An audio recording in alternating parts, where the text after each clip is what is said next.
Hi, Des here, Guitar Lessons Galway. The reason I'm holding up this chart is because it's most essential for your guitar playing. As a beginner and as an intermediate guitar player who really needs to know their basic information, it's all on this chart here. Your guitar works A, B, C, D, E, F, G. They're your notes and they're your chords basically on basic guitar theory. So when you're in the key of G, your chords are G, C and D, and the minor normally used for writing songs there is your relative minor E minor. Now you can also use other minors like B minor and A minor, depending on what melody you're after, of course. But one of the reasons for this video today is a lot of people don't like playing F or anything resembles bar chords, but your capo gets you around that, and this chart teaches you how to get around playing most bar chords.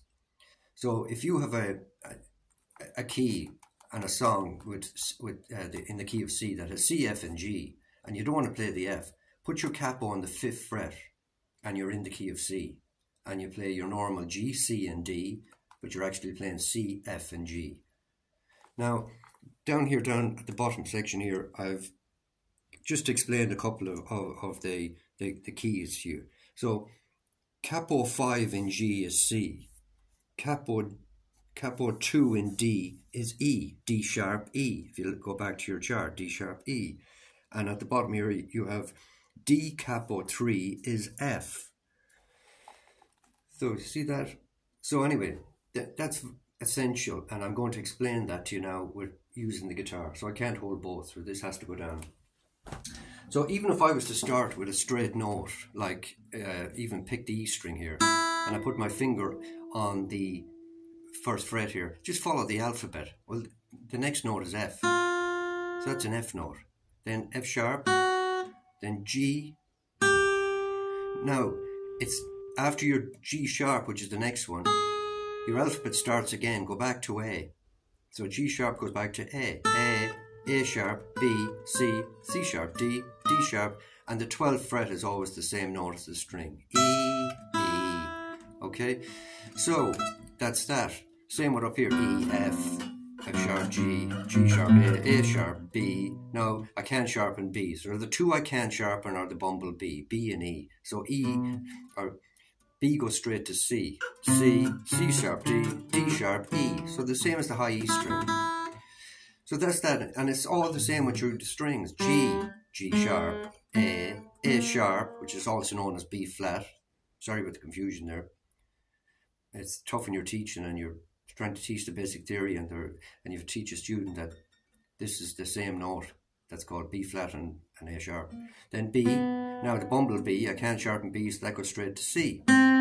So E goes straight to F. Now that's the same with your chords. So if I'm capo 1 in G, say, then that must be G sharp. I've just sharpened it. Then I have A, because it starts again after G sharp, your alphabet, your A, B, C, D, E, F, G alphabet. So that's A, and that C chord now is a D.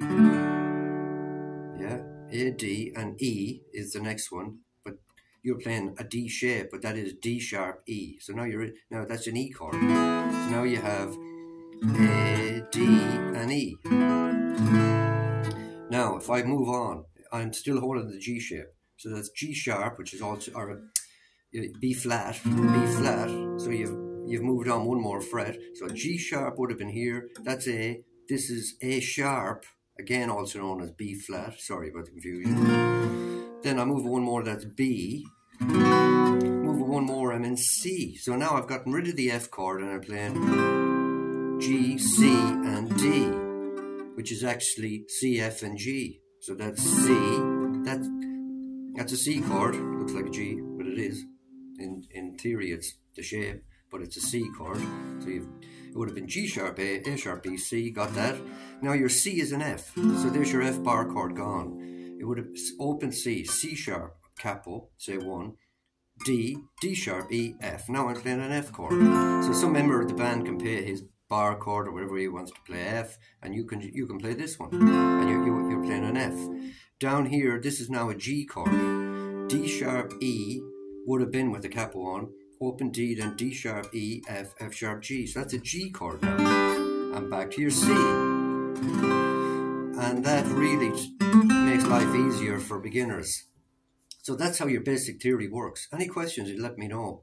And if you're struggling with a song and you want to change the key, Ultimate Guitar is great for that. Just go down to the bottom of the page and it has a plus or minus, and it'll change the key for you. So if it was in C, you bring it 5 places. So if it was in G, G sharp, A sharp, B, C. So 1, 2, 3, 4, 5, and you're in the key of C. So on Ultimate Guitar, you minus or plus it till you get into your key of G away from the C, and then with your cap on the 5th fret, you're in C.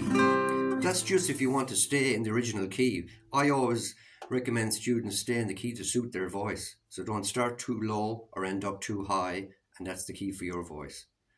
Okay, that's it. Thanks for watching, and hope that helped. Bye for now.